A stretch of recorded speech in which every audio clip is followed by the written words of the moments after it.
Bismillahirrahmanirrahim. Assalamualaikum warahmatullahi wabarakatuh. Alhamdulillahirabbil alamin wassalatu wassalamu ala asyrofil anbiya'i wal mursalin wa ala alihi washabbihi ajmain. Amma ba'du. Jarak paling dekat antara seorang hamba dengan Allah Subhanahu wa taala adalah ketika hamba tersebut sedang sujud. Maka perbanyaklah berdoa ketika sujud. Hadis riwayat Muslim. Ada pernah seorang jamaah bertanya, yaitu bagaimana dengan tata cara berdoa pada saat sujud terakhir, dan apakah doanya boleh diucapkan ataupun cukup dalam hati saja, dan apakah ada doa yang dianjurkan oleh Rasulullah SAW, dan apakah boleh kita berdoa dengan bahasa kita sendiri. Nah, Nabi SAW mengatakan, kalau kalian ruku agungkanlah Allah, kalau kalian sujud perbanyak doa. Artinya terbuka untuk berdoa apa saja. Contohnya, bila ada seorang yang sedang sakit, katakanlah dia berbangsa Arab, tentu dia berdoa dengan bahasa sendiri, yaitu bahasa Arab, yaitu Allahumma asfini, ya Allah sembuhkanlah saya. Maka hal ini boleh saja dilakukan. Tapi sayangnya sebagian besar di antara kita, yaitu ketika sujud hanya membaca tasbih saja, yaitu subhana rabbiyal a'la wa bihamdi. Memang tidak salah, tetapi kita telah melewatkan momentum emas, yaitu untuk memohon banyak hal, yaitu memohon banyak hal kepada Allah Subhanahu wa taala. Bila mana ada yang berdoa dalam sujudnya, ya Allah berikanlah rezeki yang banyak dan halal pada keluargaku, ataupun yang masih belum dapat jodoh, boleh berdoa, ya Allah berikanlah jodoh yang cantik dan baik untukku. Ataupun jika Anda seorang pekerja, ingin jabatan ataupun karir, boleh Anda berdoa ketika sujud dengan meminta jenjang karir yang paling bagus.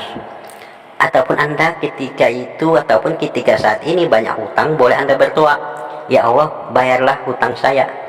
Hal ini boleh dilakukan dengan bahasa Indonesia ataupun bahasa sendiri.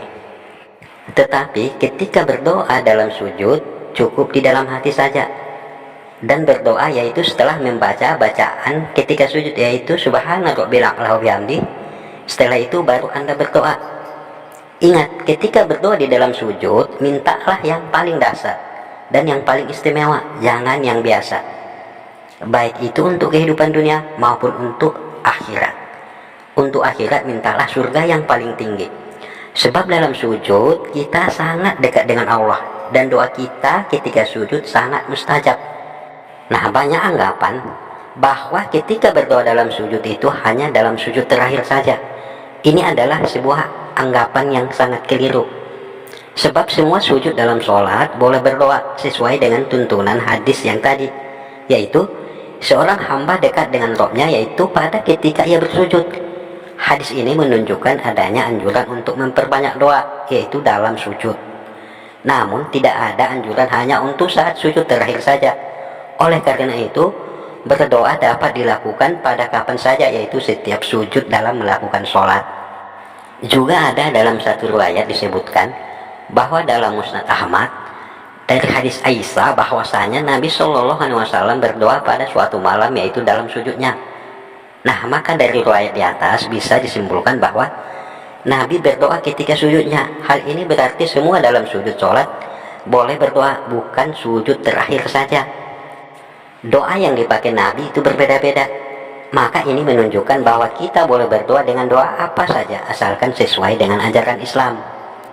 Melanjutkan jawaban pertanyaan yang kedua tadi, yaitu apakah boleh memakai bahasa Indonesia atau bahasa sendiri, yaitu dalam berdoa. Nah, ada sebagian mengatakan dalam sholat tidak membolehkan membaca apapun selain bacaan sholat, yaitu sejak takbir hingga salam, kecuali memang yang dibolehkan oleh Nabi SAW, yaitu itulah ketika sujud, karena beliau perintahkan di situ untuk memperbanyak doa, yang mana doa ini terbuka untuk hal apa saja yang dirasa perlu untuk dipanjatkan. Para ulama mazhab Hambali dan Syafi'iyah mensyaratkan bahwa doa yang dibaca saat sujud hendaknya doa-doa yang redaksinya memiliki riwayat, bukan karangan pribadi. Dalam kitab Al-Mahmuzara Al-Muhazzab disebutkan, As-Syafi'i berkata, boleh berdoa apa saja yang dikehendaki, baik itu untuk urusan akhirat maupun untuk urusan dunia, tetapi urusan akhirat lebih diutamakan. Ada sebuah kisah nyata tentang seorang yang berdoa ketika sujud dalam sholatnya, yaitu doa ketika beliau dalam keadaan kesulitan. Ada salah seorang sahabat Rasulullah SAW dari kalangan Ansor, biasa dipanggil dengan Abu Mu'allaq. Ia seorang pedagang yang bukan hanya memutar kekayaannya sendiri, tetapi juga mendagangkan harta orang lain. Meski dia sibuk dengan perniagaan, Abu Mu'allaq adalah seorang yang banyak ibadah, yaitu seorang yang wara, yaitu orang yang takut untuk melakukan hal-hal yang syubhat, apalagi yang haram. Suatu hari Abu Mu'allaq keluar untuk berdagang. Beliau dalam perjalanan dihadang oleh seorang perampok bersenjata tajam dan menghardik Abu Mu'allaq, "Letakkan semua barangmu, kamu akan saya bunuh," katanya. "Kamu bukan mau membunuhku, kamu pasti mau hartaku. Ambillah hartaku ini," kata Abu Mu'allaq. "Tidak, saya sudah punya harta. Saya cuma ingin nyawamu," hardik sang perampok. "Kalau begitu, berilah saya waktu untuk sholat 4 rakaat," kata Abu Mu'allaq. "Sholatlah sesukamu," kata sang perampok. Abu Mu'allaq pun berwudu lalu mengerjakan sholat 4 rakaat. Di akhir sujudnya ia memanjatkan doa, yaitu doanya sebagai berikut: "Ya Wadud, ya Jal Arsil Mazid, ya Fa'al lima yurid, as'aluka bi'izzakal ladzi la yuram, wa bimulkikal ladzi yudam, wa binurikal ladzi mala'atakana arsik, anta afiyani sarra hadzal lis, ya mugid agisni, ya mugid agisni, ya mugid agisni." Yang artinya, "Wahai Tuhan yang maha mencintai, Tuhan pemilik singgasana yang agung, Tuhan yang melakukan apa saja yang dia kehendaki, aku memohon dengan keagunganmu yang tidak dapat digapai manusia, dengan kerajaanmu yang amat luas, dan dengan cahayamu yang menerangi seluruh tiang singgasanamu, agar engkau menjauhkan aku dari kejahatan pencuri ini. Wahai Tuhan yang maha penolong, tolonglah aku. Wahai Tuhan yang maha penolong, tolonglah aku. Wahai Tuhan yang maha penolong, tolonglah aku." Doa tersebut Abu Mu'allaq baca sebanyak 3 kali. Setelah Abu Mu'allaq selesai sholat, tiba-tiba datanglah seorang dengan menunggang kuda dan berdiri di sampingnya, yaitu dengan membawa pedang yang terhunus di tangannya. Saat perampok tadi melihatnya, ternyata penunggang kuda itu sudah menuju ke arahnya, lalu memenggal perampok itu. Selanjutnya ia menghampiri Abu Mu'allaq dan menyapanya, "Berdirilah.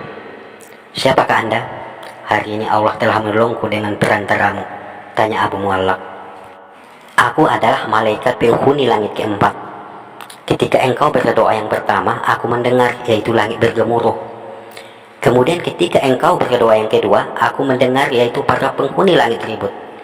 Ketika engkau berdoa yang ketiga kali, dikatakan kepadaku bahwa itu adalah doa orang yang sedang dalam kesusahan. Lalu aku meminta kepada Allah agar memerintahkanku untuk membunuh pencuri itu."